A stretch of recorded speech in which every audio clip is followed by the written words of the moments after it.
Shalom, saudara-saudariku, sahabat renungan harian yang dikasihi Tuhan. Firman Tuhan yang menyapa kita hari ini, Jumat tanggal 21 April 2023, tertulis di dalam surat 2 Yohanes pasal 1 ayat 6. Mari saudara-saudariku kita simak dan renungkan firman Tuhan yang menjadi kekuatan dan inspirasi menjalani hari ini. Saya bacakan untuk kita demikian. Dan inilah kasih itu, yaitu bahwa kita harus hidup menurut perintahnya. Dan inilah perintah itu, yaitu bahwa kamu harus hidup di dalam kasih, sebagaimana telah kamu dengar dari mulanya. Jala odo holong nirohai, naing parangehono ta patikna, ido patik si parangehono muna, songon naung binege muna sian mulanai. Demikian firman Tuhan. Saudara-saudariku, kata kasih atau mengasihi adalah kata yang sangat-sangat familiar dengan kekristenan.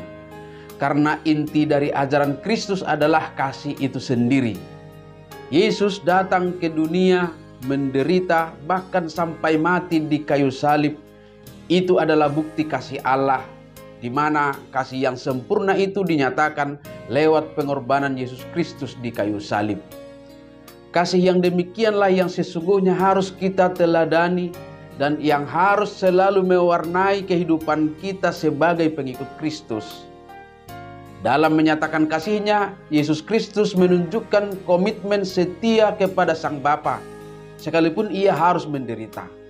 Yesus taat sampai mati, dan kesetiaan inilah yang menjadi dasar baginya untuk bersedia menerima konsekuensi sampai kepada kematian. Inilah yang menjadi fokus perhatian kita dalam mendalami nas harian kita hari ini. Bagaimana kita dapat melihat integritas atau keutuhan antara kasih dan ketaatan kepada perintah Tuhan, atau ketaatan kepada seluruh ketentuan tatanan yang ditentukan oleh Tuhan Allah di dalam Alkitab.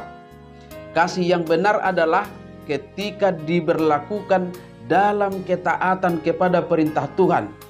Dan ketaatan kepada perintah Tuhan hanya akan terwujud dalam kasih itu sendiri. Hal ini menjadi sangat penting kita renungkan karena kenyataannya sering sekali kita mengatakan atau melakukan sesuatu yang kita sebut sebagai wujud kasih, tetapi tidak dalam ketaatan kepada perintah Tuhan. Dan sebaliknya, sering sekali kita mengaku melakukan perintah Tuhan, tetapi kita mengabaikan kasih. Saya mengambil contoh, saudara-saudariku, film Robin Hood. Robin Hood dianggap sebagai pahlawan karena membagi-bagikan uang kepada orang miskin. Tetapi uang itu dicurinya dari rumah-rumah orang kaya. Terlihat dia mengasihi orang miskin, tetapi dia mengabaikan ketaatan kepada perintah Tuhan. Atau mungkin kita boleh saksikan juga dalam film-film India yang aktor utama harus membalaskan kejahatan dengan kejahatan untuk menunjukkan kepeduliannya kepada kaum lemah dan orang-orang yang diperlakukan dengan tidak adil. Kira-kira demikianlah gambaran pengabaian hakikat kasih dan ketaatan kepada perintah Tuhan. Maka secara tersirat kita diingatkan, tidak ada kasih di luar ketaatan kepada firman Tuhan, dan tidak ada ketaatan kepada firman Tuhan di luar kasih. Maka saudara-saudariku, nyatakanlah kasih kepada siapapun dalam ketaatan kepada perintah Tuhan.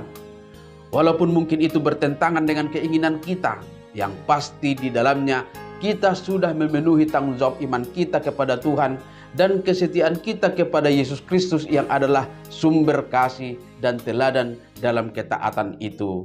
Amin. Selamat beraktivitas, Tuhan memberkati.